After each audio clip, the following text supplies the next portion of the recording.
Okay, welcome student, and we start with second lesson of physiology, that is respiration. आपण मागच्या पिरियडला पाहिलं photosynthesis पाहिला, आपला तो कंप्लीट झाला. फोटोसिंथेसिसचं आपण इक्वेशन काय पाहिलं होतं पहा, 6CO2 plus 12H2O in the presence of light and chlorophyll, C6H12O6 plus 6H2O plus 6O2 get liberated. आणि त्याची डेफिनेशन आपण लिहिली होती, it is a anabolic endergonic process in which complex organic food molecule is prepared by using the simple substance like carbon dioxide and water in the presence of light and chlorophyll with the liberation of oxygen. ही एक ॲनाबोलिक process आहे, constructive process आहे, energy conserving process आहे, ज्याच्यामध्ये simple molecule जसं carbon dioxide आणि वॉटरचा उपयोग केला जातो आणि लाईट आणि क्लोरोफिलच्या साह्याने कार्बोहायड्रेट मॉलिक्यूल तयार होईल, ऑक्सिजन ॲटमॉस्फिअरमध्ये लिबरेट होईल. बरोबर आहे. मग हे आपण प्रोसेस पाहिली होती, 3 पाथवेज पाहिले आपण. पहिली kelvin, HSK, photo respiration, than last pathway कोणचा, कॅम्प पाथवे. बरोबर आहे. अशा पाथवे पण आपण पाहिल्या. आता ह्याच्यामध्ये ह्याच्या एक्झॅक्ट अपोजिट रेस्पिरेशन. रेस्पिरेशनमध्ये काय ह्याच्यामध्ये काय पाहिलं आपण, 6CO2 and 12H2O is a reactant. हे त्याचे रिॲक्टंट आहे. रिॲक्टंट म्हणजे रिॲक्ट होणारे. बरोबर आहे. Carbon dioxide and water act as a reactant. Product is C6H12O6 plus 6H2O plus 6O2 get liberated. Oxygen liberate झाला. बरोबर आहे. सिम्पलपासनं कॉम्प्लेक्स प्रॉडक्ट तयार झाला. आता ह्याच्या एक्झॅक्ट अपोजिट म्हणजे कोणची आहे पहा. आता प्रॉडक्ट जे आहे, product become reactant in a respiration process. आता इथे रिॲक्टंट कोणकोणचे आहेत बरं. पहिल्या ह्याचा प्रॉडक्ट जो आहे C6H12O6, आता ह्याचं ब्रेकडाऊन रेस्पिरेशनमध्ये होईल. मग आता रेस्पिरेशनमध्ये हा घ्या, C6H12O6 घेतला इथे, in presence of oxygen 6O2. बरोबर आहे. वॉटर मॉलिक्यूल घेतलाय का आपण सध्या, नाही. म्हणजे हा 6 वॉटर मॉलिक्यूल तसाच ठेवलेला आहे वरती. बरोबर आहे. तो ह्या रिॲक्शनमध्ये इन्व्हॉल्व नाही आहे. मग पहा, this product become reactant and what happen in a respiration, again 6 molecules of carbon dioxide. आपला याच्यामधला रिॲक्टंट कोणता होता, 6 कार्बन डायऑक्साईडचे मॉलिक्यूल मिळाला, जसाच्या तसा मिळाला. 6 मॉलिक्यूल्स ऑफ वॉटर, इथे आपलं 12 मॉलिक्यूल्स ऑफ वॉटर इन्व्हॉल्व आहे टू मेक कार्बोहायड्रेट मॉलिक्यूल. इथे मिळतात 6 water molecule. May 6 water molecule is missing. ते कुठे गेले शोधा बरं. ते कुठंच नाही गेले. ते ह्या रिॲक्शनमध्ये इथे आपण घेतलेत का, ते नाही. फोटोसिंथेसिसच्या रिॲक्शनमध्ये आहेत. बरोबर आहे. मग हे 6 आणि हे 6 किती झाले, 12 मॉलिक्यूल्स ऑफ वॉटर. बरोबर आहे. म्हणजे क्लिअर भेटलं आपल्याला. रिॲक्टंट, प्रॉडक्ट, परत प्रॉडक्टला आपण ब्रेकडाऊन केलं, हेच फोटोसिंथेसिसचे रिॲक्टंट जसेच्या तसे मिळाले, plus we get 38 molecules of energy, 38 molecules of ATP which conserve energy. आपल्याला 38 ATPचे मॉलिक्यूल्स मिळाले. म्हणजे हे प्रॉडक्ट हा रिॲक्टंट आहे, प्रॉडक्ट भेटला, परत प्रॉडक्टला ब्रेकडाऊन केलं, रिॲक्टंट भेटला. मग ही जी एनर्जी आहे ही आली कोणची, it is a solar energy. And this photosynthesis and respiration is nothing but only the energy conversion process. ह्या एनर्जी कन्व्हर्शनच्या प्रोसेस आहे. पहिल्या ह्याच्यामध्ये सोलार एनर्जीचं कन्व्हर्शन केमिकल एनर्जीमध्ये झालं, which is stored in a carbohydrate molecule. Again the carbohydrate molecule, the direct energy is not obtained from carbohydrate molecule to perform the different types of vital activity. Direct घेता येत नाही. मग त्याला रेस्पिरेशनमध्ये breakdown केलं. In respiration again we obtain reactant of photosynthesis as it is, plus energy is liberated, and that energy is stored in a ATP molecule. ATP ला आपण म्हणतो एनर्जी कॉइन, बरोबर आहे. It is a biological source of energy. हा biological source आहे जो आपण vital activity करताना वापरतो. And by breakdown of ATP molecule we obtain energy to perform the vital activity. बरोबर आहे. म्हणजे ही एनर्जी कोणची आहे? It is the solar energy. म्हणून आपण फोटोसिंथेसिसमध्ये म्हटलं होतं sunlight is the ultimate source of energy, one and only one source of energy to planet earth. आणि law of conservation of energy काय? Energy can neither be created nor destroyed. It is converted into one to another form. Total amount of energy remains constant. इथे तेच आहे, बरोबर आहे. Solar energy to chemical energy stored in a form of bond between carbon hydrogen carbon hydroxyl group. then again it is converted into biological usable form of energy, that is in a ATP molecule. It is stored in a high energy rich bond, and by breakdown of ATP molecule we obtain that energy and perform our work. बरोबर आहे. आता पहा, मग आता definition कशी लिहायची पहा बरं. ही ॲनाबोलिक आहे, एंडरगोनिक आहे. आता ही कशी आहे? It is a catabolic process. It is a exergonic process. Catabolic means what? It is the breakdown process. So respiration is a catabolic exergonic process किंवा exothermic process in which complex organic food molecule is broken down into simpler form with the liberation of energy and carbon dioxide. ह्या respiration प्रोसेसमध्ये ही एक catabolic process आहे. Catabolic म्हणजे ब्रेकडाऊनची process आहे. It is the breakdown process, catabolic process. Exergonic process म्हणजे energy releasing process, ज्याच्यामध्ये कॉम्प्लेक्स फूड मॉलिक्यूलचं कन्व्हर्शन सिम्पल फॉर्ममध्ये होईल टू 38 मॉलिक्यूल्स लिबरेट, म्हणजे एनर्जी लिबरेट होईल. And by using that energy 38 molecules of ATP are form. Carbon dioxide is released. Okay. आता ही रेस्पिरेशनची प्रोसेस दोन प्रकारची आहे.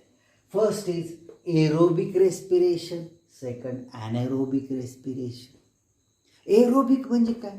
Aerobic means the respiration process which is carried out in a presence of free molecular oxygen. जी रेस्पिरेशनची process ऑक्सिजनच्या प्रेझेन्समध्ये घडून येते, that we call it as a aerobic respiration. Equation is the same. जे आपण तिथे लिहिलेलं आहे तेच इथे लिहायचं आहे. C6H12O6 containing 6 carbon atom plus 6 O2 arrow 6 CO2 plus 6 H2O plus 38 molecules of ATP. बरोबर आहे. मग आता ह्याच्याकडे पाहायचं, इथे रेस्पिरेटरी सबस्ट्रेट कोण आहे, कोणाचं ब्रेकडाऊन होणार आहे?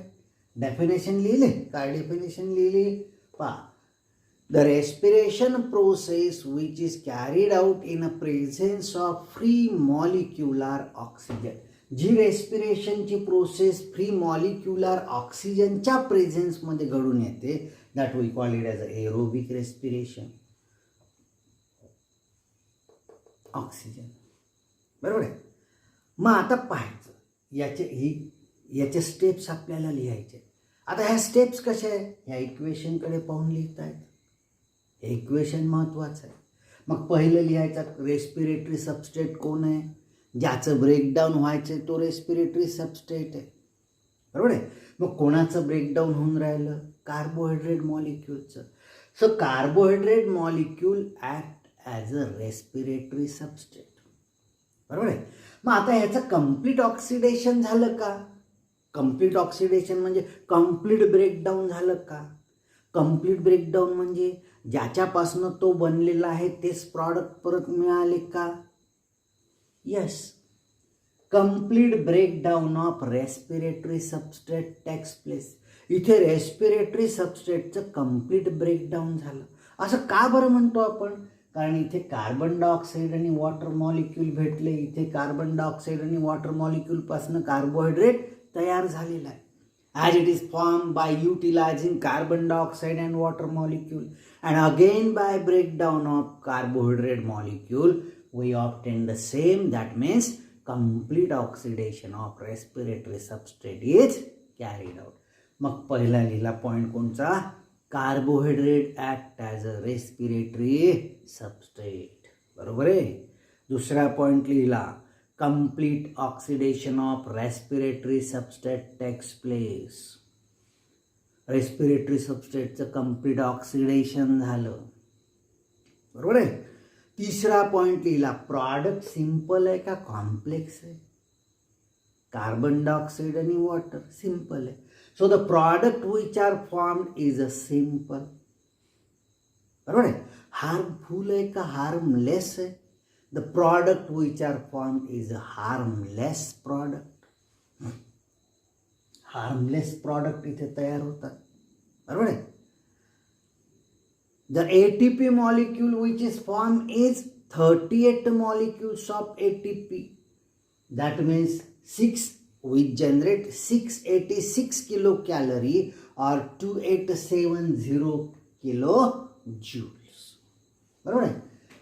Now this reaction is carried out in a cytoplasm as well as in a mitochondrion. ही सायटोप्लाझम मध्ये घडेल आणि मायटोकॉन्ट्रियॉन मध्ये घडेल. Mitochondria act as a cytoplasmic cell organelle. We call it as a powerhouse of the cell, ज्याला आपण power house म्हणतो. बरोबर आहे. Now it occurs in cytoplasm as well as in mitochondrion. It occurs in a 3 stage: glycolysis, Krebs cycle, and third is ETS. बरोबर आहे. पहा आपण कसे कॉइन करत गेलो एक एक पॉईंट. पहा परत एकदा पहा. Respiratory substrate is carbohydrate. Complete oxidation of respiratory substrate is carried out. Product which are formed is a simple product. बरोबर आहे. Product which are formed is a harmless product. 38 molecules of ATP are formed which generate 686 kilocalorie amount of energy or 2870 kilojoule. Then this reaction occurs in a two part. हे 2 ठिकाणी घडून येईल. Glycolysis operates in cytoplasm of the cell. त्यातला glycolysis हा सायटोप्लाझममध्ये घडून येईल. While Krebs cycle and ATS occurs in a mitochondria which act as a powerhouse of the cell. बरोबर आहे. ह्या 38 पैकी 36 ATP molecules are produced in a mitochondrion. ह्या 38 पैकी 36 ATP मॉलिक्यूल हे मायटोकॉन्ट्रियॉनमध्ये तयार होत असतात. And that's why we call it as a powerhouse of the cell. हे समजलं. आता दुसरी रिॲक्शन पहा. What is regarding anaerobic respiration?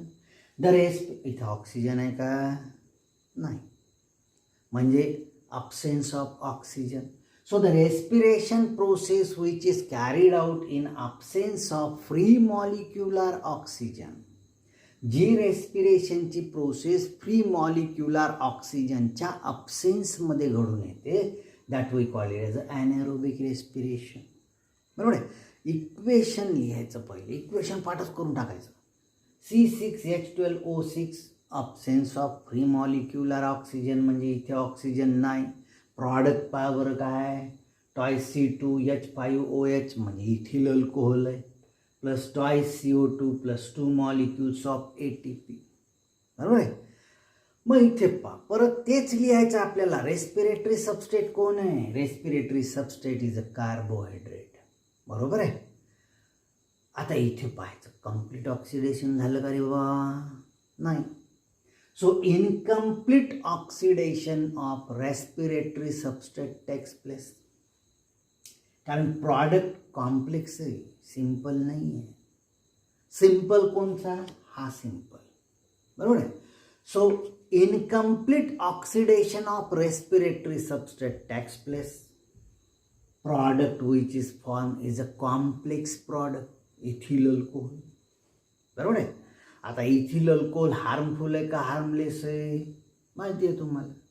So product which is form is a harmful product. Only 2 molecules of ATP are formed. फक्त 2च ATP molecule generate होतील, which will give rise to 50.4 kilocalorie amount of energy और 210 kilojoules amount of energy. बरोबर आहे. आता जशी ही cytoplasm आणि mitochondrion मध्ये होते, ही कुठं होते रे बा? It occurs only in a cytoplasm of the cell. मग ही पण सायटोप्लाझम मध्ये होते, ही पण सायटोप्लाझम मध्ये होते. मग कॉमन रिॲक्शन कोणत्या दोन्हीच्या पाहायच्या? ग्लायकोलायसिस. म्हणजे ही पण सायटोप्लाझम मध्ये होईल, ही पण सायटोप्लाझम मध्ये होईल. म्हणजे ही ग्लायकोलायसिस कॉमन सायटोप्लाझम मध्ये होणारी रिॲक्शन आहे. So it occurs in a 3 step: glycolysis, decarboxylation, reduction. बरोबर आहे. ग्लायकोलायसिस म्हणजे काय? Glyco means glucose, lysis means breakdown. बरोबर आहे. म्हणजे ग्लुकोजचं ब्रेकडाऊन. बरोबर आहे. So glycolysis is the first step which is carried out in a cytoplasm of the cell. C6H12O6 gives rise to 2 molecules of pyruvic acid containing 3 carbon atom. म्हणजे इथे 6 carbon item. C6 आहे ना, म्हणजे carbon किती आहे याच्याकडे? 6 molecules. It is converted into 2 molecules of pyruvic acid. 6 carbon containing मॉलिक्यूलला आपण 2 पार्टमध्ये डिव्हाइड केलं, ज्याच्याकडे 3 कार्बन ॲटम आहे. बरोबर आहे. So glucose molecule containing 6 carbon atom is incompletely oxidise to 2 molecules of pyruvic acid containing 3 carbon atom. आणि हे कन्व्हर्शन होत असताना काय होतं? During this conversion 2 molecules of ATP and 2 molecules ऑफ NADH2 आर फॉर्म. हा NADH2 काय आहे? NADचा रिड्युस्ड फॉर्म आहे. NAD काय? NAD is nicotinamide adenine dinucleotide. बरोबर आहे. NADH2 is the reduced form of NAD. हा NADचा रिड्युस्ड फॉर्म आहे. मग हे कन्व्हर्शन होत असताना 2 ATPचे मॉलिक्यूल्स तयार होतील आणि 2 NADH2चे मॉलिक्यूल्स तयार होतील. Second step is decarboxylation. मग डिकार्बॉक्झिलेशनमध्ये काय होतं? कार्बॉक्झिलेशनमध्ये काय होतं? केल्विन सायकल पाहिलं आपण. Fixation of carbon atom. मग डिकार्बॉक्झिलेशनमध्ये काय होईल? Removal of carbon atom. बरोबर आहे. So by decarboxylation process 2 molecules of pyruvic acid is converted into 2 molecules of acetaldehyde. आता इथे कार्बन रिमूव्ह झाला कार्बन डायऑक्साईडच्या रूपामध्ये. मग हे 2 पायरुव्हिक ॲसिडचे मॉलिक्यूल आहे. एका पायरुव्हिक ॲसिडपासून 1 कार्बन, दुसऱ्या पायरुव्हिक ॲसिडपासून दुसरा कार्बन, असे 2 मॉलिक्यूलपासून 1 कार्बन काढला. मग त्यांच्याकडे किती राहील? 2 कार्बन. बरोबर आहे. इथं 3 इथं 2, मग 2 कसे गेले सर हा प्रश्न येतो. बरोबर आहे. पण इथे 2 मॉलिक्यूल आहे, हे 2 मॉलिक्यूल आहे. 3 कार्बन ह्याच्याकडे आणि 3 कार्बन ह्याच्याकडं. ह्याच्याकडनं एक घेतलं, ह्याच्याकडनं एक घेतला, राहिले 2. बरोबर आहे. So 2 molecules of pyruvic acid containing 3 carbon atom by removal of 2 carbon dioxide is converted into 2 molecules of acetaldehyde containing 2 carbon atom. बरोबर आहे. And in a last step, that is reduction, 2 molecules of acetaldehyde containing 2 carbon atom by utilizing this NADH2. हा ग्लायकोलायसिसमध्ये तयार झालेला आहे. या NADH2 चा उपयोग करून इथे NADH2चं काय कन्व्हर्शन होईल? It act as a hydrogen donor. हा हायड्रोजन डोनर आहे. त्याच्यापासनं हा हायड्रोजन आपण काढला. याचं कन्व्हर्शन झालं twice NAD. And this hydrogen is utilized by acetaldehyde. So it is converted into ethyl alcohol. Right? So acetaldehyde entered into reduction, which is third step, and by utilizing hydrogen from NADH2. NADH2 act as a hydrogen donor. This donated hydrogen is accepted by acetaldehyde. It is converted into ethyl alcohol and NAD is formed. So this is the overall reaction of anaerobic respiration. This is overall reaction of aerobic respiration. लक्षात आलं ना? Okay, ठीक आहे. आता हे तयार करायचे. पुढच्या पिरियडला आपण मोस्ट इम्पॉर्टंट जी रिॲक्शन आहे दॅट इज ग्लायकोलायसिस घेऊ. ओके, तूर्त ही कंप्लीट करा आणि लिहून ठेवा.